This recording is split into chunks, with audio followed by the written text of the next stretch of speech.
Rearmed. All right, hey everybody. I am PJ. We'll do a quick roll call for Couch. I'm Clage. Breakdown. Mecha Richter. All right, and we'll start the timer in 3, 2, 1, if you guys are ready. Yeah. Okay, so, all right, 3, 2, 1, go. All right, so this is Bionic Commando Rearmed. This is a remake of NES Bionic Commando. This is Haley. She says hey. Angry Navi. Yeah, Angry Navi. She tries to tell us stuff, but I don't care. Ah, Haley. I get it. Yeah. Get off that couch.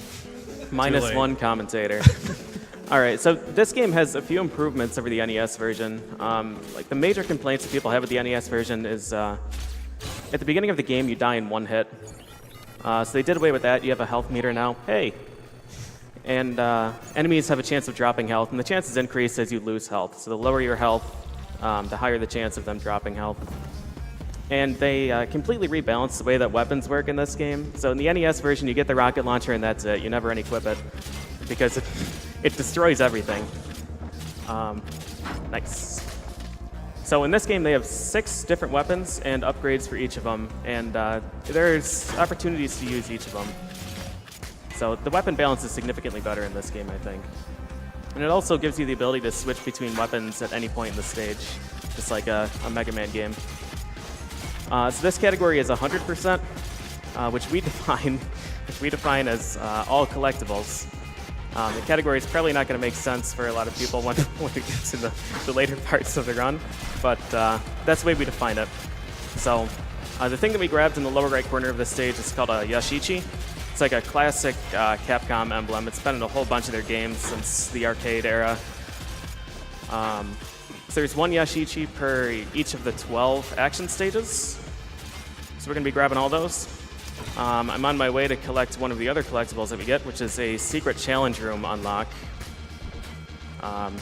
Really doesn't do anything for the main game, but if I feel like playing something cool on the menu later, I can. Doors have really, really huge loading zones, so that's going to be happening a lot. All right, so this is a communicator room. You only have to use, I think, 4 of them in the entire game. You don't actually have to talk to anybody. Spencer just kind of goes in, punches the computer, and leaves. Hangs up on him. All right, so those are all the collectibles in this stage. So we're ready to fight the boss and be on our way. So this is Big Mama. I'm going to fire the wrong direction. That helps. So Big Mama is a strictly cycle-based boss. You have to break the treads, and then Big Mama is always going to do 1 attack, and then if you're close to her, it's a tank, then it charges at you. You pull 1 bolt off, and you repeat. So I'm going to take this time to talk about the trucks. If you were paying close attention, wow. If you weren't, I'll explain where the trucks are at right now. So prior to entering stage 5, that's this one, there was a truck that was at area 16, directly to the left of me, heading towards me. I'm going to begin on the map by immediately moving left. So you'd think I would crash into the truck, but that's not really the way that they work here. In every other Bionic Commando entry that has a truck, they all have like fixed cycles that they'll rotate through. So they take the same route over and over again. They're very predictable, and you can work around them. This game is the same way, with 1 exception. Whee! We did it! Wear your seatbelt, kids. Oh. All right, so I'm going to hold left, and the truck's at area 3 now.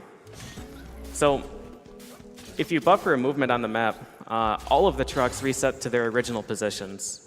So I can kind of manipulate the trucks to be wherever I want them to be. And for a really long time, it was kind of unknown where the trucks, like how the trucks worked, because you'd finish a stage and you'd like buffer a movement to get to the next stage quicker. And you'd run into a truck or it'd be in a completely different location. It didn't really make any sense. So that's how it works. All right, so area 4, this is the same as the NES version, mostly. This stage is a dark level, but we collected the flares in area 13, and one of the other improvements in this game is that all of the accessories are automatically activated. You don't have to just like choose one of them before you enter the stage. all of them are always active. So I collected the steel boots as well, and you can see Spencer has them equipped. Instead of having the, the white sneakers, he's got these things. So the flares are always active. Steel boots are always active. Steel boots are really, really good. If you swing through an enemy, it does damage extremely frequently. I hesitate to say anything on a frame basis in this game because this game runs somewhere between 350 and 400 FPS. So I just say it hits them really frequently. It usually instantly kills an enemy if you swing through them. There's another Yashichi.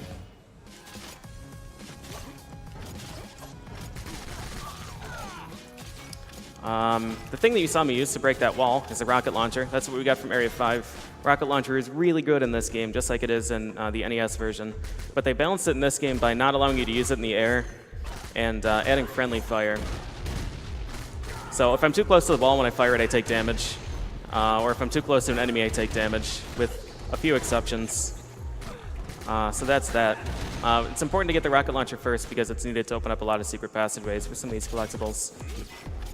All right, here's this guy. He's got armor, so I can't shoot him, but I can kick him. So, there you go. So that's why I took kind of the weird route here. Where I went over 4 and then did 5 and got the steel boots and came back because it saves so much time on that boss. It's worth doing it that way. And I need the rocket launcher anyways to get the collectibles. Yeah, Right. you also might have noticed PJ skipped a 1-up in the last level, and right there as And right well. there. Those don't qualify for 100% because they neither add anything to your inventory nor do they unlock anything for game content. So Correct. that's why you're allowed to skip those in the 100% category. And I don't need them for safety either because this game, if you start a stage when you have fewer than 3 lives, the game gives you 3 lives. Yeah, you threw out safety the moment you booted this up, so. All right, we don't have to talk to anybody here. Spencer's tired of that. Smash face on keyboard. Right. Yep. It's, But don't you want to play the really cool hacking game? I do not. Okay. All right, so the weapon that we got, all right, cool bonk. The weapon we got, I am going to do this the safe way because I got bonked. There's a platform right down here that has the upgrade for it. This is a plasma rifle. It's really effective at killing robots, but you can kick robots harder than you can shoot them in this game. That was intentional. So if you kill yourself and, oh geez, how to explain this? Maybe I just won't. I mean, that's par for the course with you. Yeah. It's not important. All right, PPP. So this guy shoots rockets. We're going to wait down there, bait him into firing him into the ground. He's kind of random. It looks like we're going to miss a cycle because he's not behaving. I'm going to try anyways. All right.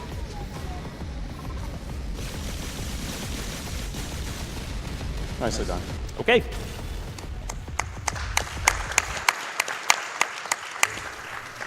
All right, so we got the Power Claw. Power Claw is something that doesn't exist in the NES version. It allows us to break things that look like a Power Claw, like that. And we also can pick up people and hit people with other people, which is really slow but really fun. So I'm going to be doing some of that. So there's a secret thing here. I'm not actually sure how you're supposed to get it, but you can do it with a rocket shot there. Oh. Huh. I guess all right. Well, that noise normally doesn't happen there. Normally happens later. I'm going to kill myself again here. This time I will explain it. Kevin, if we could turn the audio down for just a little bit. There's going to be a loud noise. All right, we're good. Okay, so the reason I died is because there's an elevator here that I have to ride to get the Yashichi. They just threw it at the top of the level, which is a real pain. Yes! So when you pick someone up, they get hit by their own bullets. So I wanted to wait until he shot a bullet and then let him hit it. All right, anyways, you can read some donations now if you'd like. All right. I have to read this name in the enthusiasm in which it was written, but Borberton donated $50 and left no comment, which is fine because reading the name Borberton is its own reward. We have $20 from Andrew. It says, thanks, SGDQ. Y'all rock. We have $50 from Whistle. Oh boy, a Team PLC run. Chocoboard says hi. Squawk! Good luck on the run, PJ. Thank you. All right, so this boss, all you have to do is get under him, and you pull him to the ground. And once he touches these panels, he gets electrocuted, and then we shoot him. So this one's relatively simple. There are only a few different bosses in this game, and then most of them have a refight as well. The refight is really, really tricky, but that one's pretty free. All right. Area 3 gives us the permit, because apparently my rocket launcher doesn't qualify as a permit. And that lets us go into Area 14. This gives us this thing, blue communicator chip. Yeah, for all that talking Spencer doesn't do. Right, yeah. Hey, you got the good... Okay. And that lets us go to Area 8. So, Area 8's a really cool stage. This is probably my favorite stage in the game. There's a lot of really cool tricks in this. So the first one is going to be what we call shotgunless. And by we, I mean me. No one else really runs this game anymore. So you're supposed to need the shotgun to get this upgrade, but I am just going to do that. And now we have the upgraded shotgun. So we skipped the original shotgun. We just went straight for the upgrade, and the game's okay with that. It gives us the fully upgraded shotgun. The shotgun is no longer needed at all. But normally, like, the shotgun allows you to generate momentum from a standstill on a swing, or on a grapple. So if you're tethered to the ceiling and you fire the shotgun, you start swinging, which is not possible otherwise. So they expect you to need that, but with some really clever swinging, you can skip it. Yeah, you saw PJ basically got his claw to kind of clip through and grab the corner of a ledge that didn't really look grabbable. But in this game, once your claw attaches to anything, even if it goes over the top and then starts retracting back down, the game is just like, well, that's a floor, so you can grab it, so go on up. Yep. Claw says it's okay. Yep. Are you going to tell Spencer he can't? He's got a rocket launcher. He does. Yeah, The he has- permit, you mean. I can't swing in this corridor. There's metal up there. Metal is not grappleable. I don't know why, Yeah. but it's not. Because Bionic Commando rearm logic. People are grabbable, but not metal. Yes, people are grappleable. Yes. Everybody needs a weakness. It's this guy.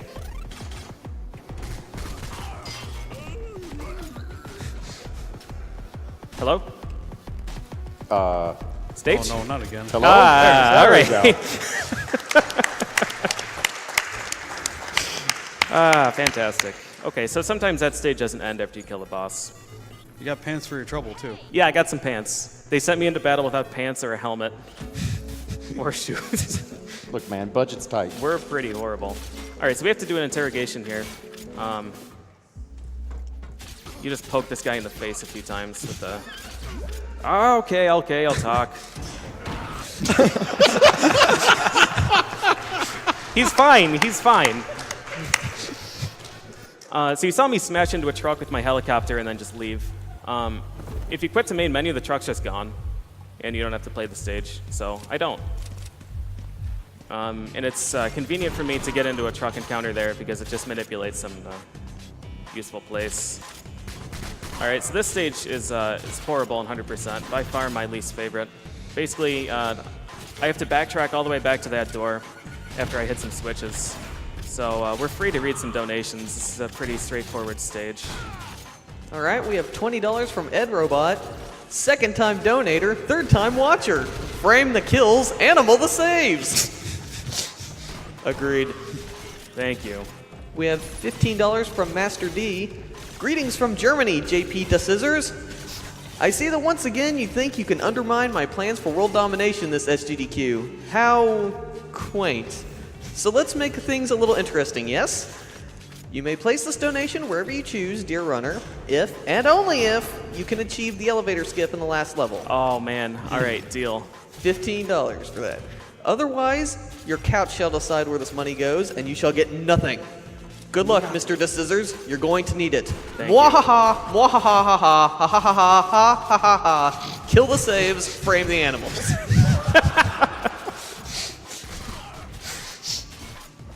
All right, so yeah, the elevator skip you'll hear a lot about later. It's completely random, but absolutely hilarious. So I'll do my best to make sure that it randomly happens. If it works, I'm going to take credit for it. If it doesn't, I'm going to blame the game. All right, so we have a refight with Big Mama. Really nothing has changed except I have the permit this time. This guy. Normally you have to take 3 cycles on these treads, but I guess the rocket launcher hits them hard enough that it only requires 2. There's one quirk here, and that is the rocket launch. That hit, I guess. The rocket launcher has a random trajectory and velocity, and I want to fire the rocket before the boss moves forward. Like, I want to fire the rocket and then bait the boss to move forward after me. But if the rocket fires too quick and the boss delays too much, it hits the boss without hitting the weak point. It costs a ton of time. Otherwise, this fight's the same, so you can keep on going, Lindsay. All right, we have $200 from Kekleon. Bionic Commando Rearmed needs a hype mode. Maybe then it wouldn't be so terrible. Much love for PJ, Team PLC, and every streamer helping out this great organization. Give my money to whatever it is PJ wants. I want tacos. I think that's Chrono. I think that's a name for Chrono right now. I think it's in Just not the second place. concept of tacos. Just Taco-thon. we'll see if we can push that name.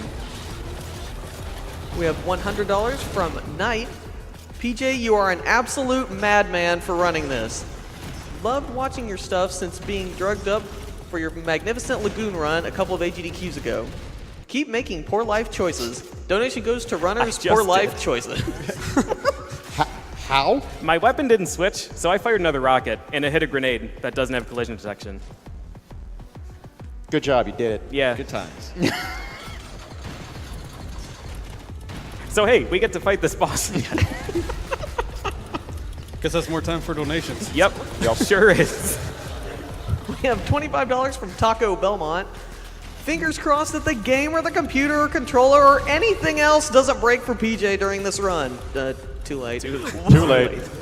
Wanted to give a big shout out to everyone from the Not Quite Midwest meetup as well. Let's do it again sometime. Donation goes to PJ's choice.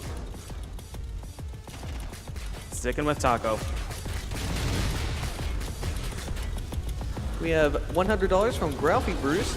Is PJ? Hey! Donation to Runner's Choice. Thanks, Ralphie.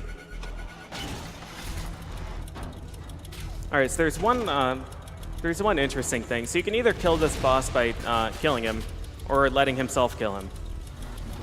On this final phase, after I pull this bolt off. All right, I'm not even gonna try it again. I'm just gonna let him charge. So the cockpit's exposed and you can kill him. He takes 3 rockets. And sometimes when you pull that bolt off, the hitbox for the guy in the cockpit goes onto the bolt, and you can hit the bolt with a rocket and get the party started. And if that happens, then you can kill him really, really quick, and it's a lot faster than letting him charge. Otherwise, it's about the same speed. All right. Yellow communicator chip. I'm not really sure what it does. Well, it's required. I get it in any percent. I think it lets me go to area 10. I think it does. Don't actually know what things do in this game, do you? No. It could upgrade the permit. I could upgrade the permit, yeah. All right, so that gun is something that doesn't exist in the NES version. That's the vector cannon. It's cool. It bounces off walls. It's required to open up the door to this area.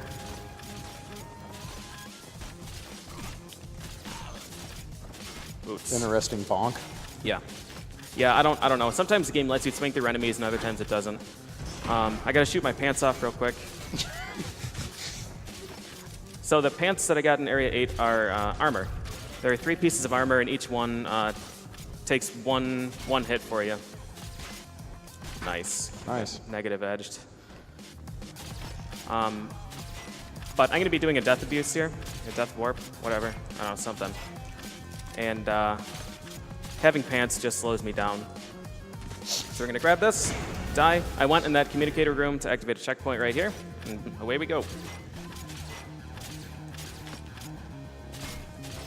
Interesting, interesting. Interesting. That one's new to me. Come on, you. All right, so this boss is Groder. This used to be one of the more frustrating bosses in the game because he's really random, but he's not anymore. So, rockets kill you if you're really close to them, but if you get hit by certain attacks, you get really, really long iframes, like a few seconds. So I wait for him to fire the sparkly ball at me, or in this case, I'm just going to pull myself into him, and then I can fire a whole bunch of rockets directly at him. So with that strat, we're guaranteed a one cycle on both of those phases. I'm here to save you, Joe.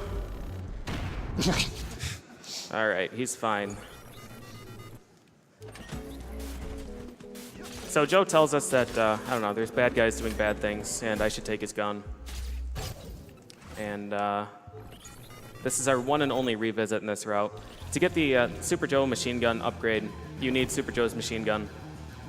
You can skip a lot of things in this game, but you can't skip closed doors. So we're gonna go around the outside. Gonna try to. Super Joe's machine gun and the shotgun have recoil when you fire them, which is really, really important for this next stage. Hey. All right, so Area 10 is one of the trickiest stages in the run. I need full health by like the middle of the stage. So if I get shot, I have pants, so I have one shot of leeway. But if I get hit twice, then I can't do a very important thing. So here's hoping.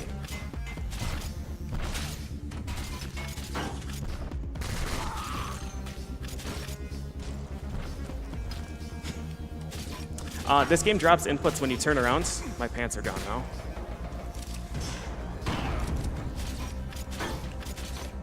I think I got it. All right, good. Good. I'll be able to salvage it from here. It's a vector cannon upgrade. Lets me fire 2 of these bouncy things. All right, there we go. So what happened there again, this game reads negative edge inputs shortly after you grab something. So if I release B right when my grapple hits a platform, the game registers it as if I just pushed B.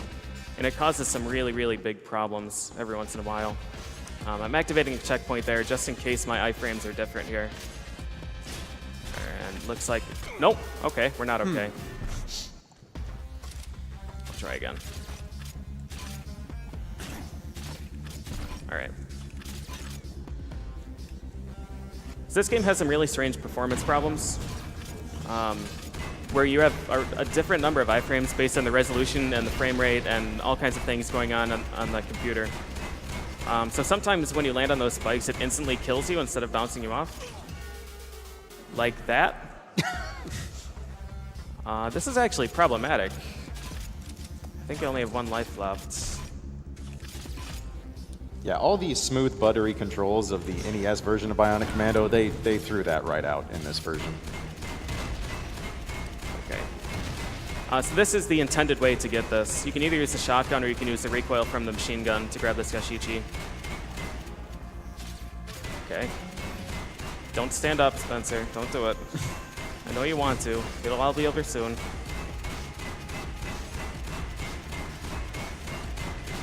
All right. The most hype. I'm gonna grab more health as well. No, I guess I'm not. All right, so this is a really tricky fight. Let's see if I can get up here. That looks like a good grab. I want to go up to the ceiling here. Nice. All right. Nicely done. So the game expects you to grab underneath them and pull them really far down, and then detach and go around and land on them from the top, from up there. But it takes a really, really long time to do that. So if you get really, really lucky that the physics cooperate and you have some good swings, you can just do it in 1 cycle. So that was really good.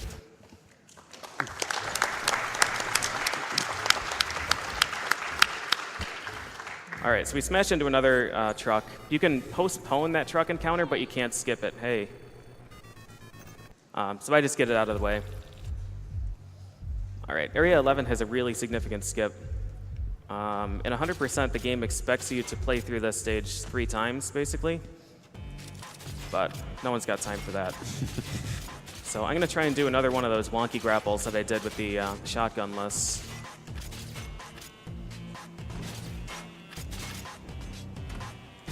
I'm going to come up here. Nice. Nice. Good stuff. All right, getting that first try is really, really rough. Yeah.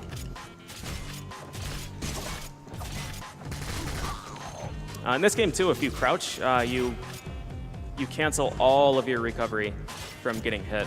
So it's really, really convenient for like intentional damage boosts. They're using the trick against Broder in Area 7. All right, so that gives us the secret challenge room.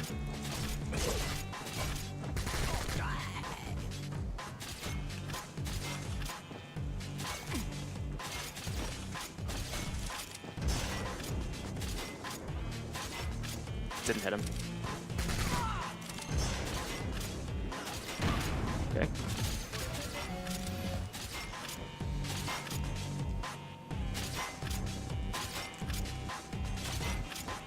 All right, good stage. Nicely done. Stage is a bit scary because if you fall, you can die pretty quickly. All right, here's the fabricator. I'm gonna try and see. I think low, low, high. I have a lot of trouble seeing these because there's a whole lot of bloom in this game, and the low and the high patterns tend to look really similar. Nice. And All right, good. 1 sec. Good. So you're supposed to grab this thing, the flat part, just above him, but it's quicker to just clip into him and shoot him behind the head. All right, so now we have a shirt. Shirt is just like pants. It takes 1 bullet. Is it, PJ? It sure it? is. Takes me a long time to get dressed in the morning. All right, this is an elevator. Whoa. Okay. There you go. Wasn't As anyone who has followed any of the Bionic Commando runs that I've done knows that elevators don't do well with Spencer. So in the 7 games in this series, there are 9 tricks called elevator skip. 9 different tricks called elevator skip. This game has 3 of them. So that's one of them. That's one of the methods to get through elevators. I found that one just by anger. I just got tired of riding, and I'm like, I'm getting through this. I spent like 15 minutes and found a way through. That one we just kind of pull ourselves into the corner and drop down. And these are the barriers. So this stage is set up just like the NES version. There are these barriers, so you're supposed to go through side rooms and deactivate them. But this game made a mistake, and you can just use iframes to go right through them. In the NES version, fun fact, even with invincibility, the barrier still damages you. So, yeah, You can't that's the even, entire like, stage. I mean, you can't even like clip around either. Like no, there's no way to skip them. Like the collision detection is much higher than the actual barrier itself. Haha! All right, so this is where I didn't talk about plot at all. I don't think that matters. So that guy that just died was going to resurrect the guy that just got resurrected. Because I need him to build some super weapon or something or other. Spencer doesn't care either. He's just swinging around having a grand old time. So, yeah, their whole plan was to build this albatross thing and take over the worlds. But they revived Master D, and Master D doesn't need them. So he's going to take their army, take their albatross, and do it himself. So a responsible person would go stop him. But I still have things to collect. You've located the albatross. Okay. Hey. So we're going to do these tunnels. In the NES version, they're just like normal top-down stages, just like the trucks. But they're quite different here. They're side-scrolling stages again. This is the hardest level in the game. There are like 6 of these switches you've got to shoot. And if you do, it creates a platform at the end. That nice angle there. Good save. I'm going for it. Oh. Okay, I got a bad bounce. That'll be fine. We missed a cycle, but I didn't die, so that's okay. Yep. All right. That scares me every Got time. Nicely done. So in those stages too, the game doesn't distinguish between an entrance and an exit. So I just go in the front door and I'm done. I beat the stage. Through the tunnel. Yes, through the tunnel. We did it. Yeah, we just realized we had a helicopter and we can just fly over it. I don't like lights. All right, so this is Area 2. You're probably wondering why we took so long to get here. You're going to be mad. So, you might remember in Area 8, I got the shotgun upgrade without having the shotgun. And that's because I get the shotgun in this stage. Since I already have it, I don't actually get anything from beating this stage. So we're not going to. I'm just going to grab the stuff and leave. Didn't make it.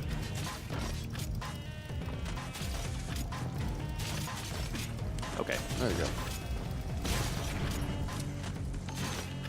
I need at least pants or shirt here, so it's important for me to not take damage. Looks like we're okay. All right, so now, perfect. You're supposed to need the grenades. You're supposed to be up there and you drop grenades down, and it opens up this. The grenade upgrade. I don't have grenades, and I'm not going to get them now because I have the upgraded ones. So yeah, if you pull yourself really far into the ceiling, you can just shoot yourself with a rocket, and the game doesn't distinguish between explosives. So it's perfectly capable of opening up a wall. All right.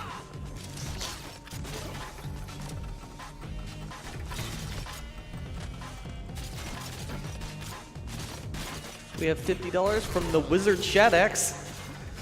Hey PJ, just had to donate to say that due to your attempts at perfecting this run, I find your valor to be supreme, and you are now entitled to tattoo my name across your chest. Unlike Glendale. Deal. All right, we're out of here. Okay. We got 2 more stages left. The reason we're backtracking like this is because when you get all 12 Yashichis, it opens up a door in Area 0, which is really inconvenient. What's more inconvenient is that the thing that we get doesn't actually do anything in this game.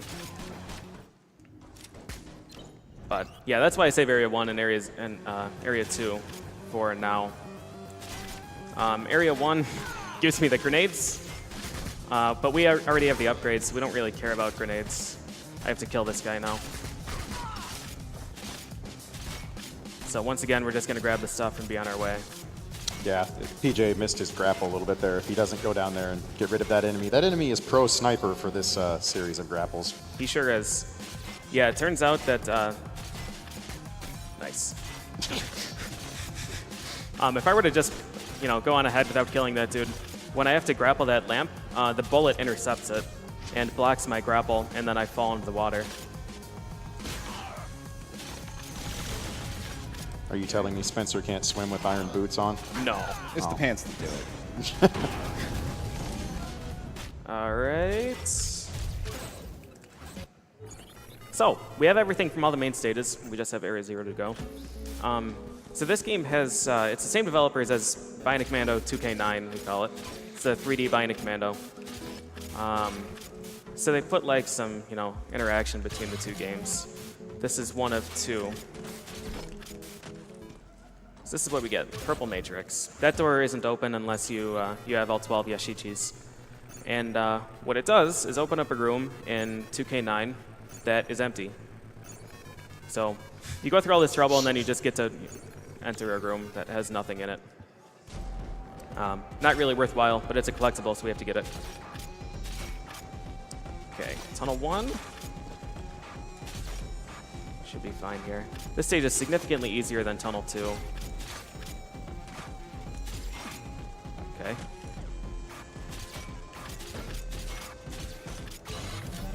All right, now we have a hat. Once again, we just go in the entrance and we're out of here. I'm just going to be navigating back to the Albatross, so we have some time for a few donations. We have $25 from an anonymous Capcom developer. Ooh. I'm sorry. I'm so very, very sorry for this game. If tacos are what will make up for the huge mistake that is this game, then tacos you shall have. Tacos we shall have. In contrast, we have $20 from Uno Squid, who simply says,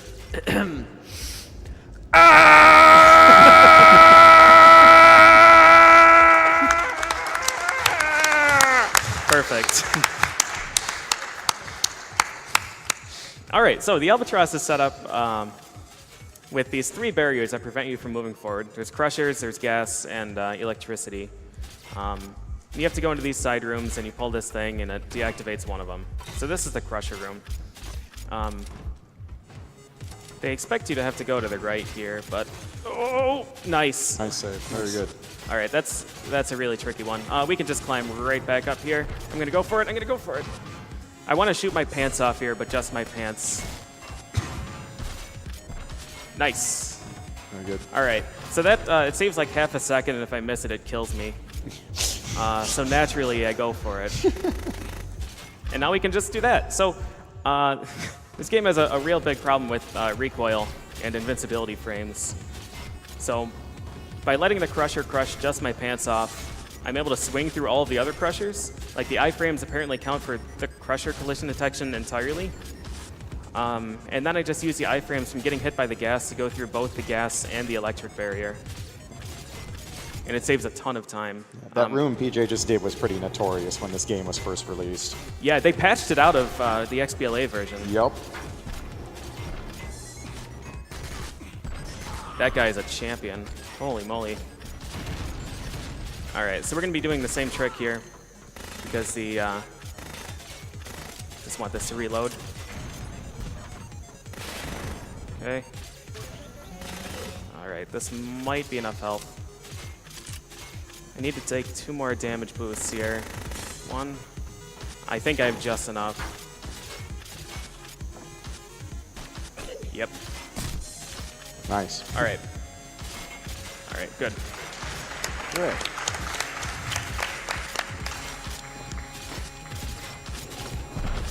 All right, so the thing that I collected was the prototype weapon.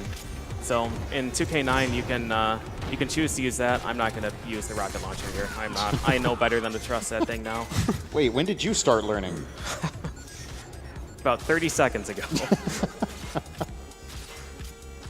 So yeah, the prototype weapon replaces your revolver. It's higher damage but lower accuracy. Okay, so I kill myself there because otherwise there's a cutscene where Haley crashes, and I don't really care about Haley. So I get here and her helicopter is already crashed, and I just take her stuff. I take this bazooka. So now we can steer this. We have to hit these 2 switches up here. Nice. All right. So this is the final boss. This is Master D in a helicopter.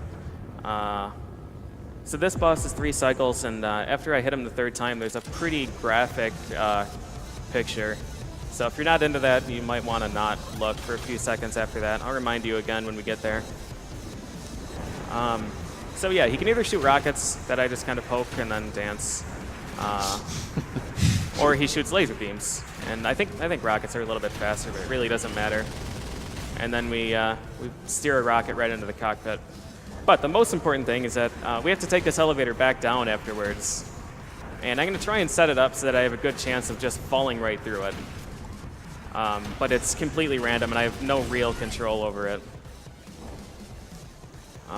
We'll see. And sometimes the cutscene where the helicopter explodes doesn't spawn or doesn't render as model at all, so I have no visual cue. But we'll see. All right, look away. Absolutely necessary amounts of gore. All right, elevator boss. Cross your fingers. Oh. So we've got to skip it the traditional way here. Maybe. There we go. Yeah, so if you're walking left when that dialogue with Super Joe starts, there's a chance that the game just spawns you through the floor, and you just free fall right down the elevator shaft. All right, we have one more boss. He's over there. I'm just gonna not go over there. So that's Groder. You can fight him if you want. Coming up on time. right now. And that's it. We made it out.